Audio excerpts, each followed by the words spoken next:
1, 2, 3, 4, 5, 6, 7, 8, 9, 10. Royal Blue Podcast sound check. 1, 2, 3, 4, 5, 6, 7, 8, 9, 10.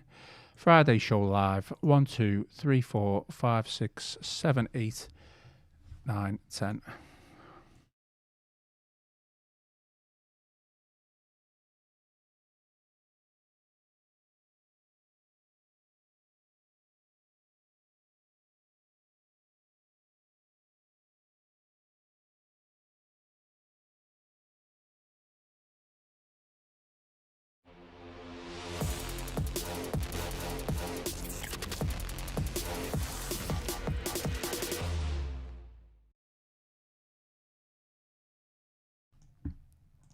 Hello and welcome to the Friday show here on the Royal Blue Podcast. I am your host Ian Croll. Alongside me we have Gavin Buckland. We are live on YouTube and we are here to talk all things Everton. You notice the way I didn't introduce you as the designated statistician? Designated statistician? I'm surprised how offended you were by that, to be honest, last week. Well, not designated. Offended. Seems to be offended. No, I wasn't. No. What are you? Well, my wife would tell me lots of things, a pain in the butt, probably. I want to make sure to get it right for next time. No, just introduce me as, Gavin Buckland. Well, which is what I did. We'll stick with that.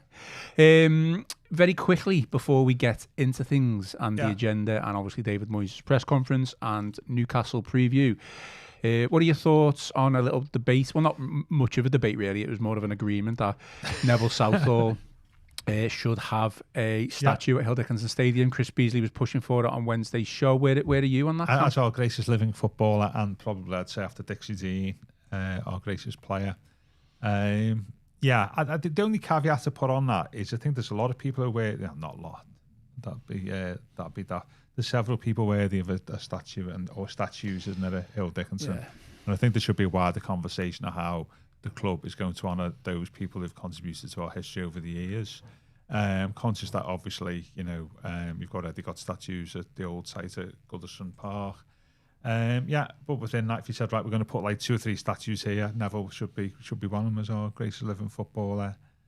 And I'd say I know Jamie Carragher was talking about this earlier on the week. Was not for me the best Everton player I've seen by an absolute mile. I wouldn't have a problem with that. But part of a wider move to honour our former greats. There's nothing as Howard Kendall as a manager, as Harry Catterick as a manager. For the start, and I wouldn't have a problem. But I don't think you just say just Neville as a statue and nobody else gets a look in. I think that's the way I would look at it. Does the stadium need that in and around absolutely. the vicinity? I've just driven down Barnsley Street, and you can see Hill Dickinson, quite clearly on the stadium, but actually there's no clue there that's actually our ground, and I think that frustrates fans, and I understand that, and I think we should be branding it a little bit more with Everton and honouring our past without necessarily worshipping it and just being hamstrung by it. But I'm also conscious within that you get the impression we moved in a bit of a rush at the end last summer, and there's obviously there's probably some work that I did that they would have liked to have done which they've not had time to do. Hopefully that will be addressed during the summer. It'll just be interesting to see what they do around stand names and stuff like that. They could have the Royal Blue Podcast stand, couldn't they? The Ian Croll. I don't think we've got enough money to get that sponsorship on. Yeah, absolutely. But I think not have a problem with Neville. I say the best Everton player I've seen, best goalkeeper I've seen. I've seen a few. And are you lucky then, aren't you? Yeah, I'm very lucky. The first time I saw Nev was Belfield was where I used to go to school by Belfield, and he used to drive to the summer of 1981. I was just coming back off the summer holidays. And my mate, walking with my mate, goes, see, the fella drove past a massive pair of white flared trousers on. My mate goes, what that is, man? That's our new Welsh goalkeeper, Neville Southall. And I saw quite a few of his games in the reserves before he made his first team debut against Ipswich. But it never took a few years. Took 2 years to establish himself in the first team. But then he was never going to get usurped. And I think it was one of the thankless tasks in football was being Neville's number 2. Really, was you were never getting a game. I mean, to be fair, it's a bit like Pickford now, isn't it, really? You know, it was interesting, some conversations around the United goalkeeper, that we had conversation with him during the summer, didn't he? But he didn't want to be number 2 to Pickford. And he had a good game on Monday. Yeah, he was excellent, wasn't he? But I know we're going to talk about it. It says a lot about Premier League football in the 25-26 season when he got man of the match, just purely on his ability to punch the ball away from his 6-yard box. And that's pretty much where we're up to, aren't we, this year? Yeah, but Nav, no problem, but that's to be part of a wider move about how we're going to honour former people. Not necessarily all playing, not necessarily all playing and management staff either. Could be other people connected with the club. Okay, moving on. Today's agenda, we're going to touch very briefly on the United game because Gav hasn't given his opinion on that yet. But if you want to go back and listen to what me and Chris had to say on Wednesday, and me and Tony did a post-match show on Monday, all still relevant, all still in date, so you can go and do that. The main part of today's agenda, obviously Everton head to Newcastle, to St James's Park on Saturday afternoon. So we'll have the usual team selection talk as well as scoreline predictions. We are recording after David Moyes' pre-match press conference, so we will pick the bones of what he said within that. Before we do get into that, a quick word for our sponsor, as usual, NordVPN. We do thank Nord for their sponsoring of the show. And with NordVPN's app, you can get protection for your private data, like bank details, passwords, and online identity. You can also get protection for your data while traveling and using public Wi-Fi. NordVPN protects you wherever you are in the world, and all of this can be used across 10 devices with one NordVPN account. So with that in mind, and for more information, to get the best discounts of your NordVPN plan, go to nordvpn.com/EFC. Our link will also give you 4 extra months on a 2-year plan, and there's no risk with Nord's 30-day money-back guarantee. And the link is in the podcast episode description box. Gav, obviously, United on Monday, a very difficult game. We knew heading into it. Probably, from my point of view, it was definitely one of the best home performances of the past couple of weeks. We know how poor we have been. Pretty low bar, that, isn't it? Yeah, exactly. I'm not saying it was best home performance of the season. I'd say spirited, with certainly a lot more fight, and I think that came from the players. From that point of view, so we commend them for that. They were applauded off the pitch from sections of fans. I mean, you're still going to leave the ground frustrated that we got, that we were beaten 1-0. What was your sense of it? Did you come away feeling positive? Did you come away feeling frustrated or negative? I came away positive about the atmosphere. I thought the atmosphere was really good on Monday. Right from the start. And I don't think that was necessarily just due to United being the opponents. I thought the atmosphere was good throughout. As for the team selection, it was an interesting one, wasn't it? I'm not a fan of Garner playing right back, as you know. It's interesting his team selection on the left, wasn't it, with Branthwaite and Armstrong. Got the impression, I think Joe might have done a piece about this actually after the Bournemouth game. That I think Moyes was a bit spooked, wasn't he, about how much we give the Bournemouth winger, that Ryan, whatever his name is, didn't he?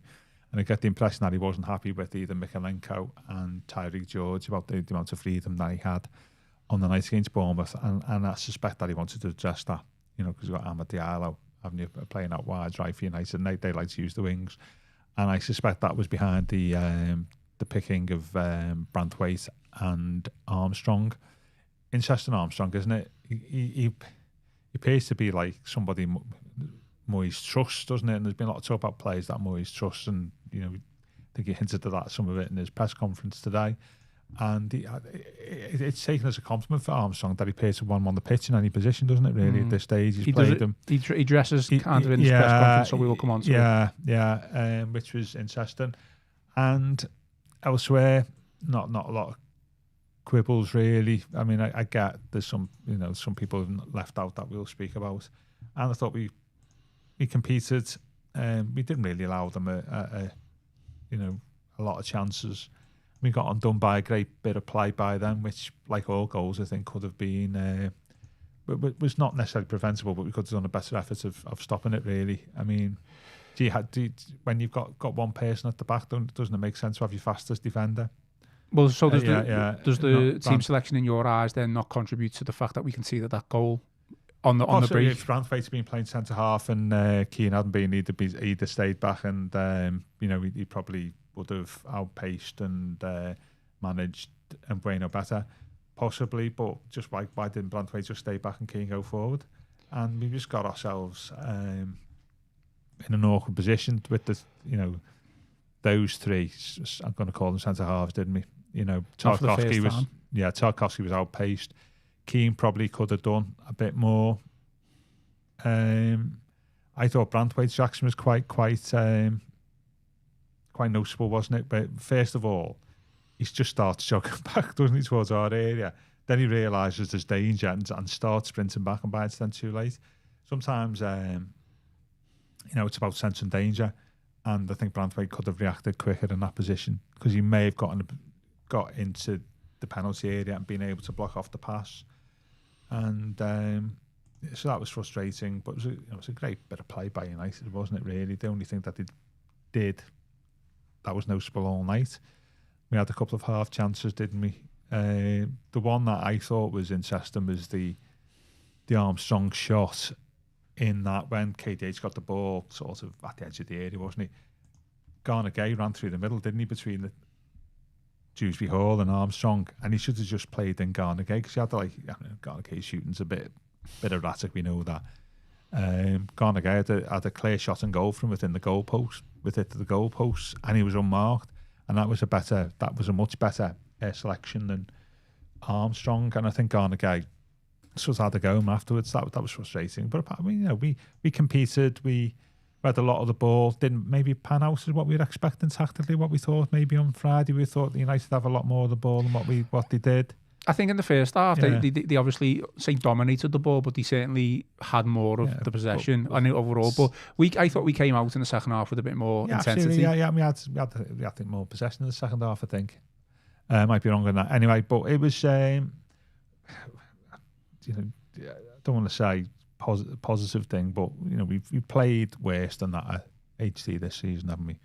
I would say considerably worse in some games, and we certainly didn't do that on Monday, and hopefully that gives us something to take home for the trip to Newcastle. Just so obviously everyone knows, get your comments in, get your questions in. We are live as usual, so I am trying to make a note as many as we go along. Interestingly, I mean, I've pointed this out on previous podcasts this week, Gav, but you mentioned Garner at right back, maybe something that you would have done, but that was the one team selection that I was actually fine with, because advocating, I don't know. I think out of the options that are available, I think James Garner is still our best right back, and I understand if he's left out of midfield, it could potentially leave a hole, but we do have options to fill in there, and I still will go back to the fact that I'm struggling to see how Garner Gay and James Garner fit into the same team. Yeah, did I just say that giving the ball to shoot was the better option? I think in that circumstance it was, than giving the ball to Armstrong, who's got two United defenders in front of him and was never really going to score from there unless he was lucky or threw a worldie in. But I get that comment. I mean, that might have come into Dewsbury Hall's thinking. I'm not going to pass the ball. This the one where Armstrong, it was at the start of the second half. It was a weak effort, wasn't it? Yeah. And he wasn't in a great position to score. Garner Gay was between the posts and had a clean shot. But I get the comment that actually, would you trust him to get it on target from there? Moot point. So, going back to your other points, Garner and Garner Gay, I just don't like that partnership. Certainly at home as well, Gav. I think we're overrun. There's a tendency for our midfield to be overrun at the best of times, and I just don't think we can cope with those two in midfield when there's a physical opposition. Yeah, which might be the case tomorrow. I thought, at this the other week that we're talking about home form and away form, and one of the things I think that I said was that there's some players for Everton who are suited to playing away from home than at home. I think Garner Gay is definitely one of them, where he can just sit in and not really progress the ball that much. He can just do what he does really well, which is hunting the ball down, getting his tackles in, stopping the opposition play. Where if you're in that position at home, especially when you've got, you haven't got three forwards behind the striker, have you? Got Armstrong, who's another midfielder, haven't you, really? So in that position for him on Monday, as a consequence, I would expect to see him go a bit forward a little bit more. But that's not his game, is it, really? And James Garner, I think, is better than that, better than doing that. And Garnagay, as a lot of people pointed out this week, has played a lot of minutes since he's come back, and maybe due a rest. I think James Garner likes being the main man in the centre of midfield, and that's no use if he's playing at right back. And I think sometimes Garnagay gets in the way of that. He definitely gets in the way when Garner's in midfield. I think it goes back to my points from a couple of weeks back. What are you asking each individual to do? What is their job? And I think sometimes they just kind of get in each other's way, or we end up with too many players back deep, too deep, or too many players up top, and that's when we're kind of overrun, really. I mean, I don't want to dwell on that too much because everyone knows our. But could you say there's a few comments there about the Armstrong thing? Yeah, I get that. He was in a good position. Was that from Stephen Hendry, was it? Yeah, but but that's the point I'm saying. I think what John's saying there, Armstrong was in a quality position, and if he was a wing, but he's not as a midfielder, and he's a 19-year-old midfielder, and that was reflected in the shot. Should have put his laces through it, and I think the better option was, it's all about opinions. I think he should have just laid it in to go on the guy who had the free shot, but I get why people would rather see the ball go to Armstrong. Either way, we didn't score, did we? At the end of the day. No, I know you didn't watch Moyes' press conference, but I don't think you need to, because I can inform you of kind of little bits of what he said. Just start with his good memories of Newcastle, I guess, that he was asked about. I mean, we've got a fairly okay record at St James's Park. I think we've won 7 out of the last 14, which is not too bad when you think about it. So obviously last season as well, we got a 1-0 win. I think I'd although it was a decent performance, I'd put a large portion of that down to the pressure being on Newcastle to qualify for the Champions League. You can say that the other way around. So they should have been up for this, shouldn't they? No, I agree. You know what I mean? But there was it was a free hit for us in many ways. Yeah, I get that. But they should. It wasn't a meaningless. If they'd been a meaningless game, we'd have won 1-0. They didn't. They had the flip flops on. I'm not trying to take away anything from the results. I thought we played really well. I'd argue that's probably one of our best performances under Moyes since he's come back.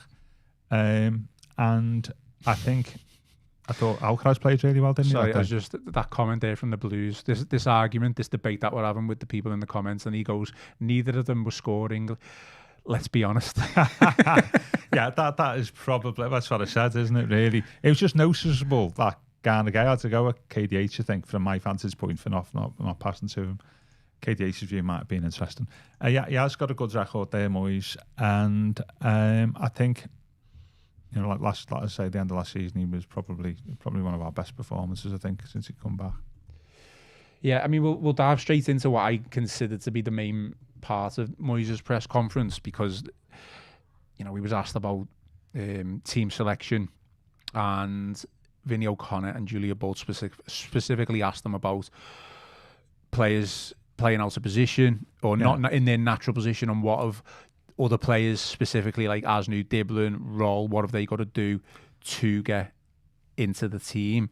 So I thought his comments were a little bit contradictory, to be honest, for me.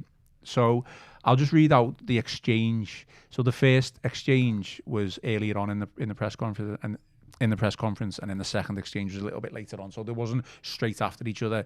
But Vinny O'Connor basically said, are you asking levels to be higher from the players who've been left out? And then Moyes replied with, no, not really. I think it's the first time in a while we've had enough players to rotate and try things. And then in the second exchange, Julia Bold, I'm condensing this down, but she asks, what do the likes of Roll, Asnu and Diblin have to do to get into the team? And Moyes just replied with one word and said improve.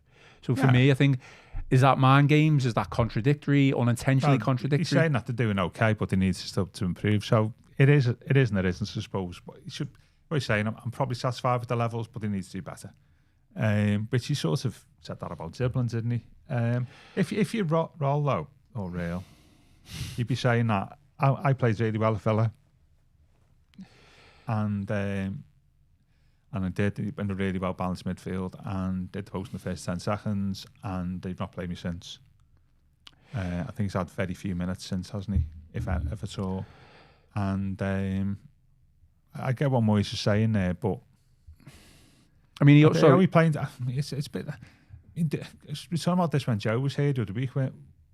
Is there too much emphasis placed on what goes on the training pitch in football, in management, by people who show more? show more quality, show more. You know what I mean? It's an artificial environment, isn't it? Now, it's there's probably people out there know a lot more about this than me about how people train, but I'm asking the question: shouldn't we be judging players by what they do on the pitch, not what they do on the training ground? And if you mail and roll, you say, well, actually, I played really well last time, not played since, and it's just the counter to that, isn't it? There's some players who are probably training really well there, and he says he's happy with his levels, but actually not doing on the pitch at the moment for us. And there's probably several players like that, isn't it? Maybe. I mean, just to add further context to what Moyes said. He said Branthwaite is as comfortable at left back as he is at centre back, and Harrison Armstrong, it's basically great for his development that he's playing plenty of games. And he also referenced he does this a lot, doesn't he? He always uses the Lescott example from his first stint where he played left back, but he also uses the Arteta stint where he was on the left wing for Everton before he kind of moved into a more central position. And he obviously basically saying that's what he's kind of doing with Harrison Armstrong as well. He's given Harrison Armstrong minutes and games. He obviously trusts him. He obviously knows that he can rely on him from a certain point of view. But is it to the benefit of the team though, Gav? I understand he's given Harrison Armstrong minutes and he trusts him, but Harrison Armstrong was quite clearly not a winger. He is a central midfielder. Which was the point made when we said about whether he's the finish on Monday, wasn't it? That a winger might have finished differently than a 19-year-old central midfielder. I get that, but he's obviously trusts him. He obviously likes him. He obviously wants to see him development. But the results, but the detriment to that is what what it meant on for the home game on Monday. We entered the pitch with 3 attacking players, didn't we?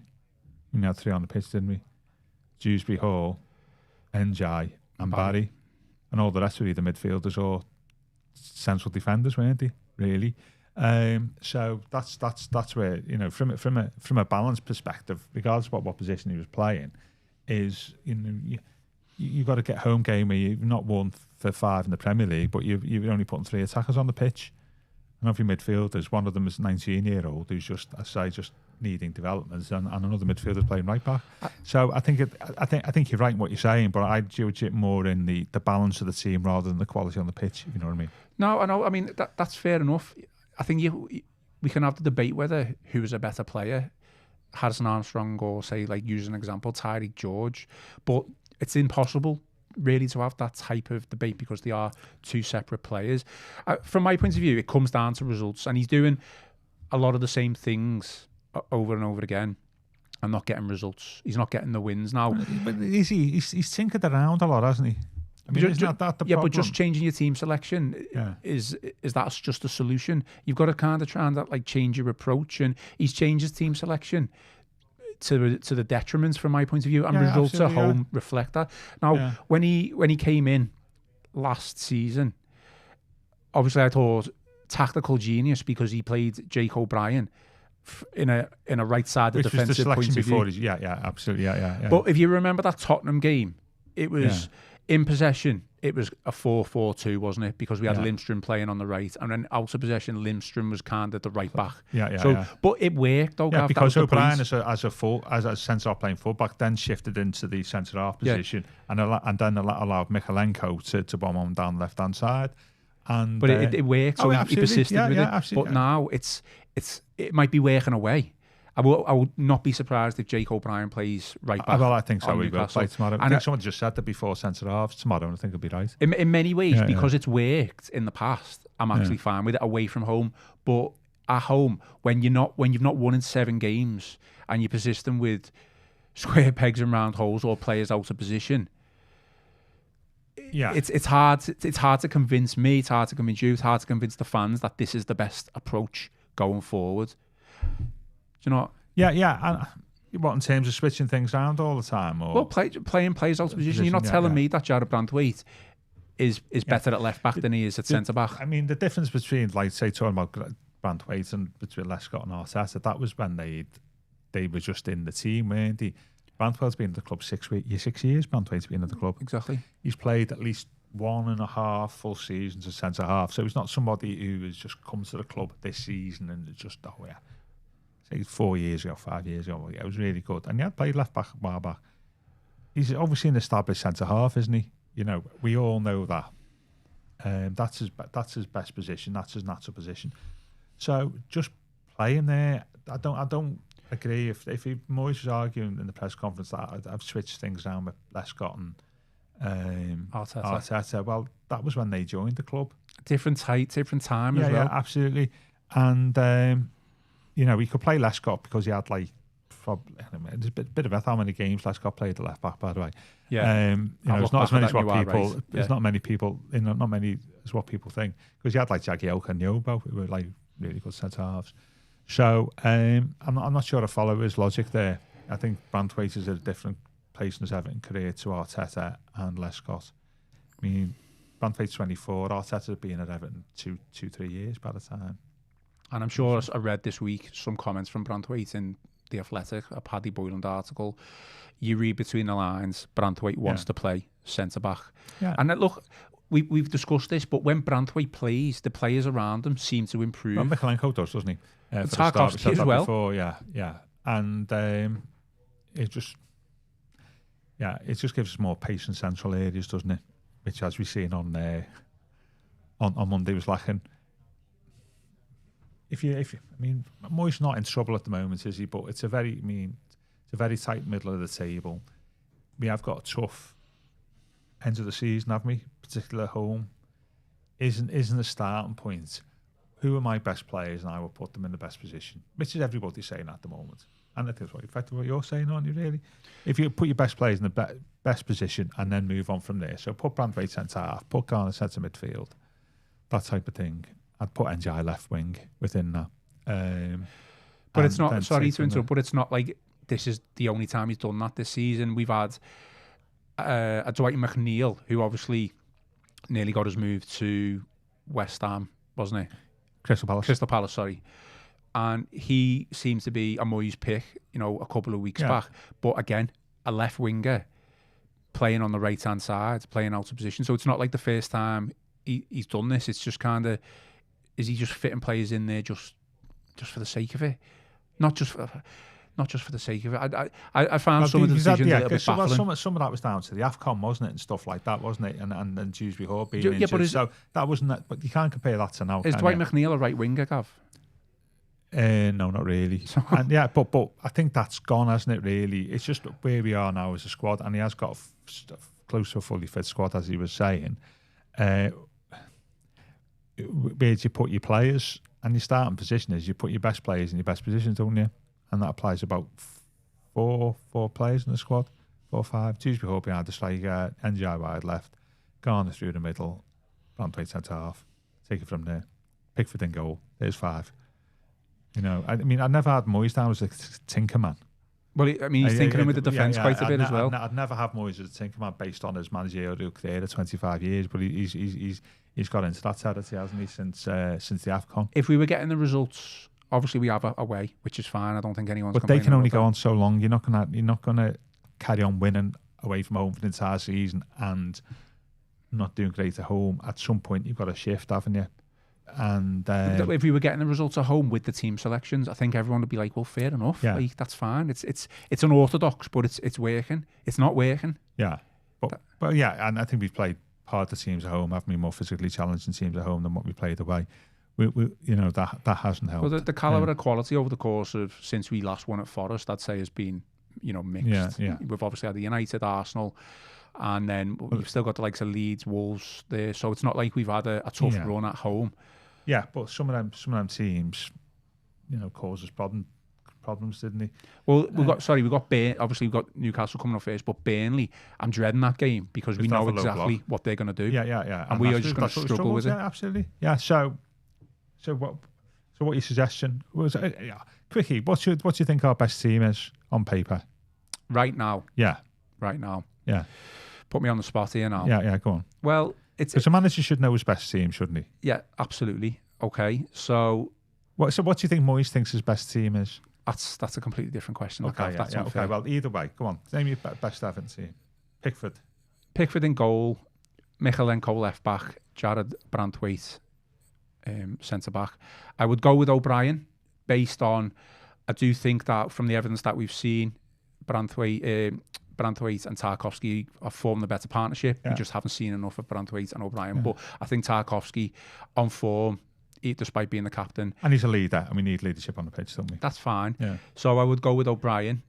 And then I still think James Garner is the club's best right-back option at this moment in time. Right, okay. I really do. I genuinely do.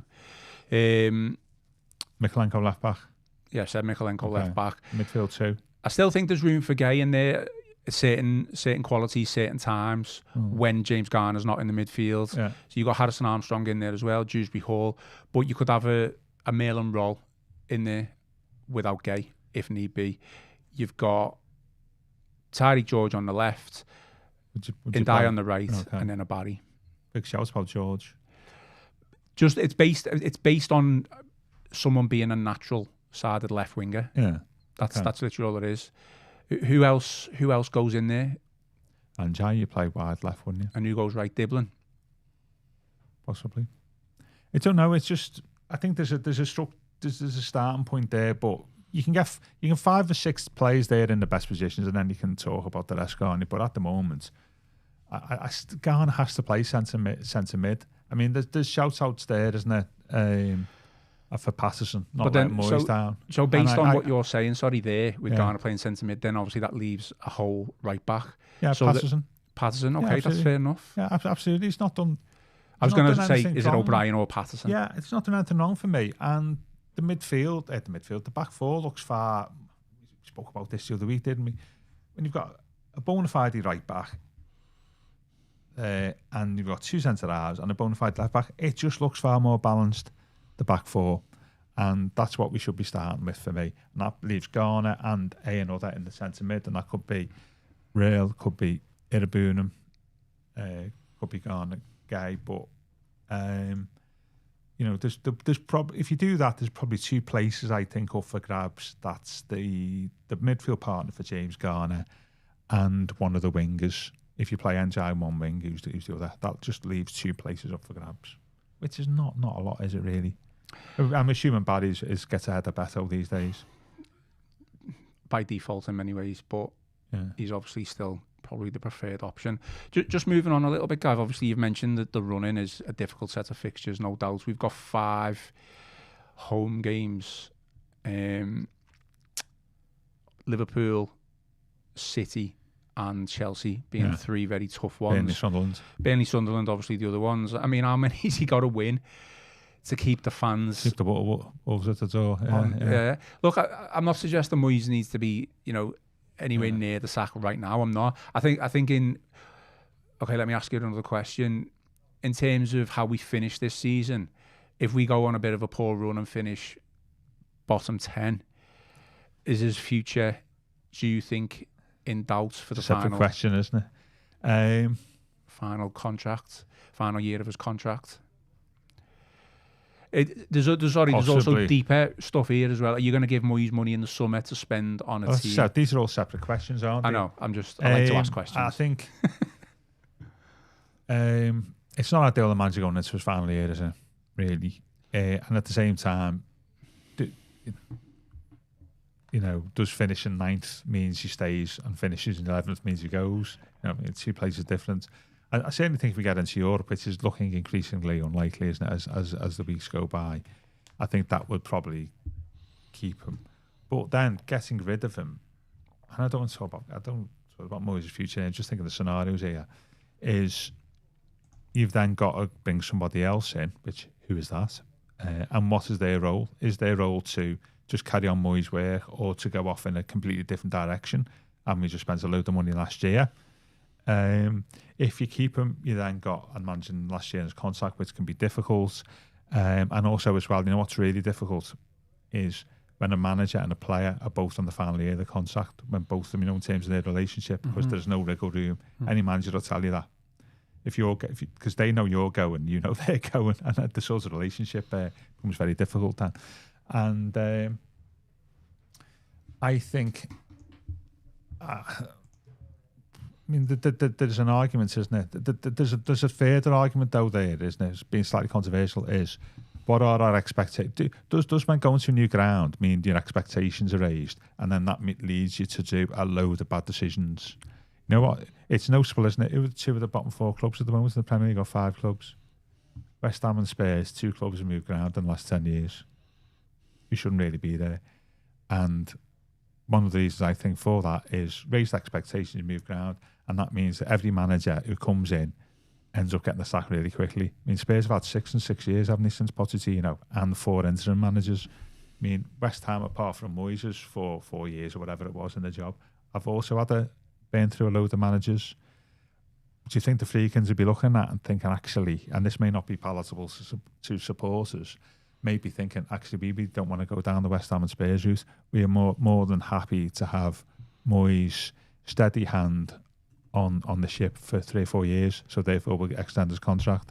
Yeah, supporters may not like it. I can see that. Supporters may not like it, but in terms of embedding the club at the ground, and there's talk about new sponsorship deals and all that type of thing, which would be performance related, and taking away some of the noise around the club, they might think we want to avoid the West Ham and Tottenham mistakes of raising expectations both within the club and how we manage supporters' expectations, and therefore every time we have a little bit of a blip, we sack a manager, because that just leads to chaos, and that leads to both clubs now. We know, thankfully for them, Burnley and who's bottom of the Premier League at the moment, Wolves will go down. So there's a likelihood is that one of them 2 will go down this season. And that will be down probably to the expectations raised as moving ground. Okay. And they want to avoid that. Just an opinion question, and just your opinion. There was an article, I haven't read the full one, but I've seen a bit of a bullet point summary of it. Mark Douglas from the Eye talking about how things look a lot rosier off the pitch, commercial sides, and that anything from a revenue point of view, monetization point of view, is going to go into transfers. It was very kind of them to see that, wasn't it? Yeah. So, if that's true. Where else would they go?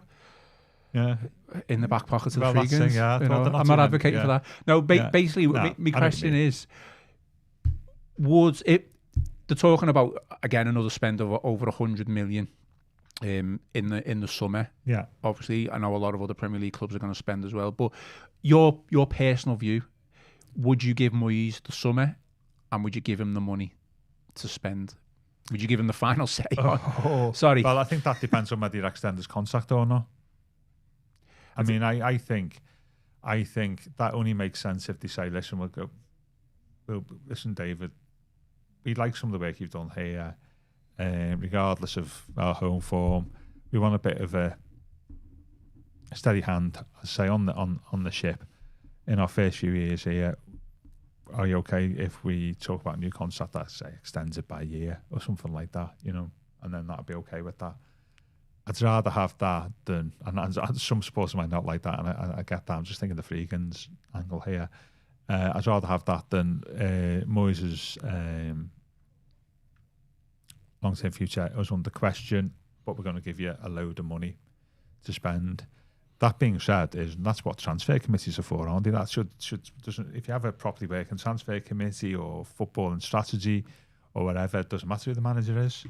You'll do that anyway. The problem is at the moment is I don't think we've got a football strategy because everything is new. And Moyes just publicly come out and said he has final say on transfers. Yeah, but doesn't have the final say on the strategy though, does he? That's the big thing. So this is the thing, isn't it? This is where I think people get confused, and the way I view it is we could have a strategy of right, okay, we want young players only who can. Somebody mentioned that we can buy and sell on at profit and all that type of thing. That's our strategy. Moyes might not agree with that, but as manager, you might have to live with it. But what they will do is then give him a load of young players. Say, yeah, I have a final say. Yeah, he's okay. We'll have them. So he's having the final say on the players. Might not have the final say on the strategy though. And I think that would be a sensible approach, because you can't have, for your long-term strategy, you can't have a manager dictating that who might only be there for 2 or 3 years, and you want a strategy to last 10 years. How quickly have they got to offer him a new deal if they're going to do it? Has it got to be before the end of the season? At the end of the season, yeah. At the end of the season. I think it's on the table. I mean, not on the table. That's no inside information there. I think it could be on the table. Absolutely. I'll just be looking at West Ham and Spurs. Maybe the key thing is to play the longer game. Possibly. Is there another option here? Like, obviously, don't know. We know the Friedkins have been ruthless in the past with Roma, but I think in many ways they may have made a couple of mistakes with a few early sackings. So maybe they might see it as they're learning from their mistakes. Hence why that might work in Moyes' favour. That sort of adds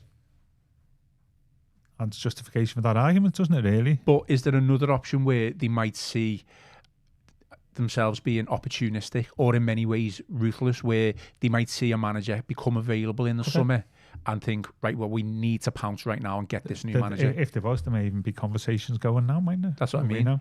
But we don't know who that manager is. Who's you think? No, but I know there are a lot of Premier League managers out of contract. I mean, Areola, Silva, the Crystal Palace manager, they're all out of contract in the summer. I'm just saying as an example. There is talents out there, and there's probably talents abroad about people that, with all due respect, you and I have not heard of, of course. In the Bundesliga and so on, which is good.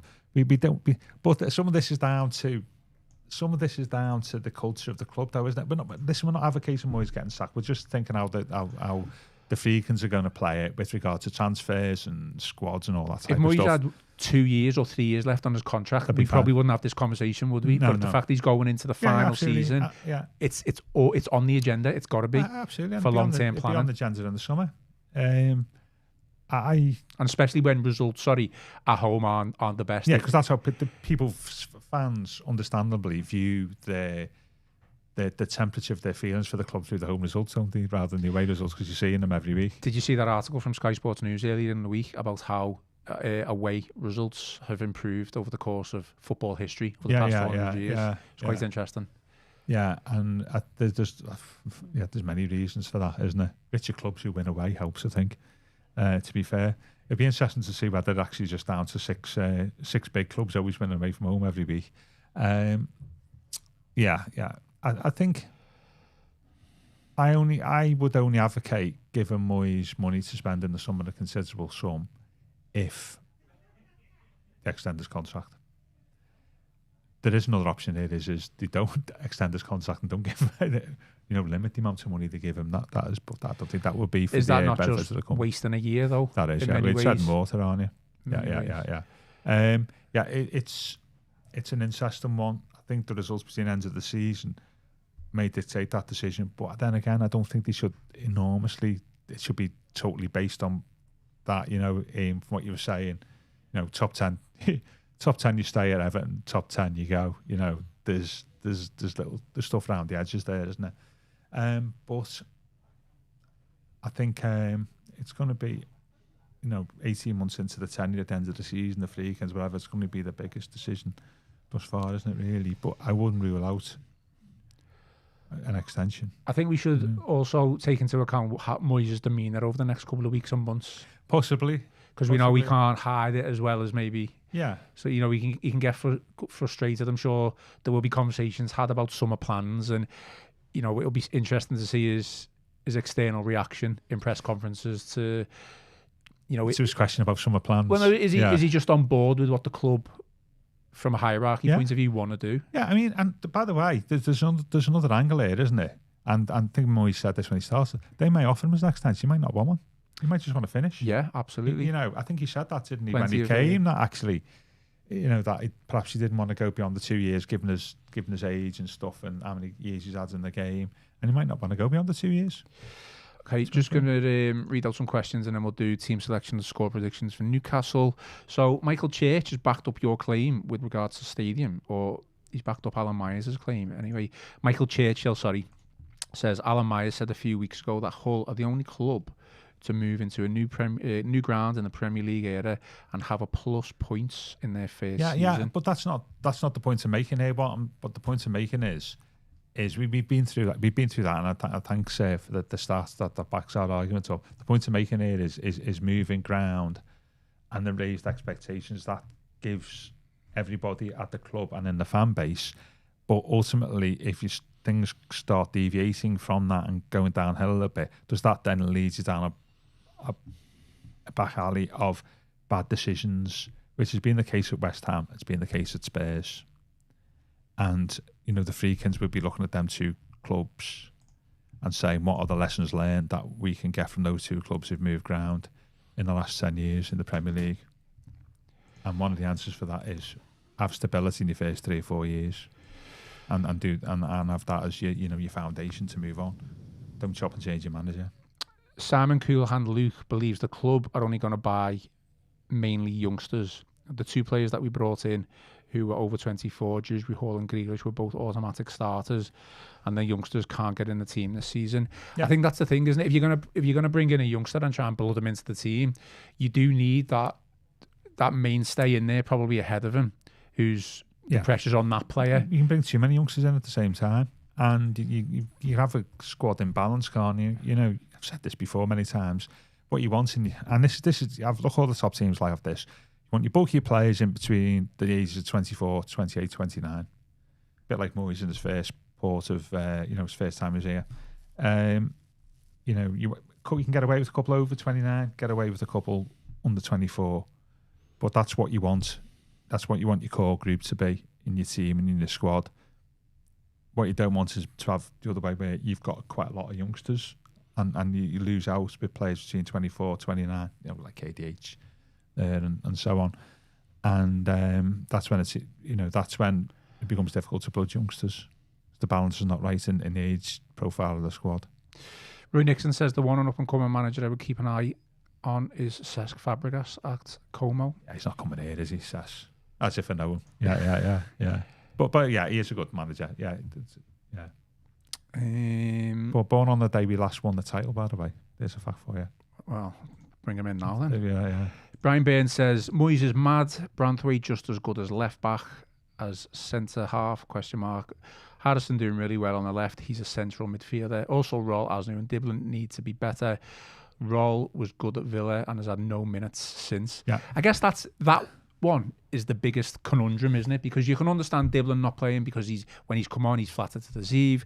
There's been question marks. When he started, he's flattered to deceive. Well, there's been question marks about whether his work rate, his attitude. And Moyes has called him out, hasn't he, for it? Yeah, exactly. Asnu, I mean, he had a decent cameo against Sunderland. I wouldn't view that as a sample. No, that's fair enough. But it's almost like Kiernan Dewsbury Hall has come back in that team, which fair enough. That's fine. Yeah. And what's his name? The Roll had that good game against Villa, and you just haven't seen him since. Well, let's extend it and say that the midfield balance of Roll, Armstrong, and Garner is probably the best it's been all season. In the middle of the pitch, the best balance we've had all year. Yeah, I thought it was good against Bournemouth as well, but that was in and around. That was coincided when Gay wasn't there, to be fair. Yeah. Down there, you mean? Was that down there? Bournemouth away, yeah. And as many people have pointed out, not one of them 3 players was in the midfield on Monday, and we were really good at Villa. We were fluid, we were progressive, but at the same time we were solid as well. And not to have that midfield 3 together since I think is baffling. Really, Moyes will probably know why, but I just it's because Dewsbury Hall didn't play against Villa, did he? Or did he? No, I don't think so. He was still injured, wasn't it? It's after the got injured at Chelsea. Just double check that, but Gay was definitely not available. His first game back was Leeds, wasn't it? Yeah, the 3. Those are the 3. Dewsbury Hall and Branthwaite both came on against Leeds, didn't he? I can't remember. He did. Because we were 1-0 down, and Branthwaite came on, and Dewsbury Hall came on, and Moyes said, I didn't even want to use them that early. So, interestingly, look, I think Dewsbury Hall's an automatic starter, but you are right that the Villa balance, the midfield in the Villa game, the balance was a lot more there, even though you could say... From the start of the game, we just looked far more fluid, and balance what you want in your midfield in terms of have a runner in real, a bit of Garner's bite, and experience, because he's 25 now, isn't he, Garner, I think, and with Armstrong's youth and energy, I thought it looked really, really well balanced, to be fair. Simon Coolhand Luke says Patterson wouldn't get in any other Premier League team. People who can't figure out why he got dropped when Keane was fit. I totally get that. We were talking about this the other week, ability-wise, he might not, but what he does is he just brings balance to the back 4 and makes the 2 centre-halves and the other left-back look far more comfortable. But we've just proved the point there that even probably with our best midfielder and Kiernan Dewsbury Hall didn't play against Villa, the midfield balance was there against Villa. one of the teams survive around the balance in the midfield more than anything else on the pitch. No, but I think you obviously always want to pick your best players. Yeah. But sometimes it's a detriment if you're playing them out of position. Absolutely. Well, that goes back to the point we said at the start, wasn't it? But Moyes clearly doesn't see it that way, does he? I mean, he's explained a bit Armstrong, hasn't he? Really, he just wants to blood him in, give him the experience. Yeah, but he obviously, from a defensive point of view, Moyes likes that as well. He's got that in his game. Yeah, and he's obviously a prospect, isn't he? Armstrong, and he shows for the ball. Technically he looks pretty good, but whether he should be playing left wing or he played him as a 10, didn't he? Was that against Leeds? Was it or Wolves? Can't remember. You look completely lost. Someone there said, sorry, I forgot who it was. Says why not play Asnu left wing, which he kind of did against Sunderland, I guess, didn't he? When he came on, he had that cameo. That's a risk, isn't it? It's a risk, but we're not winning at home, though, are we? It's not. It's in many ways, you should try. If you're not getting the results, you do try something different, don't you? It's a big jump for Asnu, isn't it? Playing from where he's played in the past to playing first team football at Everton. Brian Burns thinks it should be Patterson right back, O'Brien, Branthwaite and Michalenko. In agreement with you there, Gav. Right, I know you've got to get off, so we will very quickly... I carry on for another couple of minutes. Yeah. Well, we'll do... had loads of comments today. Yeah, we've got a couple more comments. We'll do... 50 minutes. Do you want to do team selection and then score prediction? Team selection for Everton forever or just for tomorrow? Just for tomorrow. But I think I'll play 4 centre-halves tomorrow because Newcastle's physical threat. Maybe learn from the home game. I suspect he might play at a Burnham as well. But that's not what you would do, though. Would you? You wouldn't do that? No, I wouldn't. But I think he'll play at a Burnham as well. Just very quickly on Burnham. Yeah. A lot of people were praising him against United. I thought he did okay, but I thought he gave the ball away a lot. Yeah, I think that can be a pace thing when you're not used to the pace of the game. Where players move at a different pace than what you're expecting. You hit the ball 2-3 yards wide. But I think sometimes I can see what he's trying to do with the pass, but it doesn't work out. But if you're playing there, it can be a lot of them were just simple passes for me, though. Yeah. But on occasion, it can be a little bit over ambitious. But I get that. But I think we need his physical presence. I think he's decent at a Burnham. I think Garner there, I would play.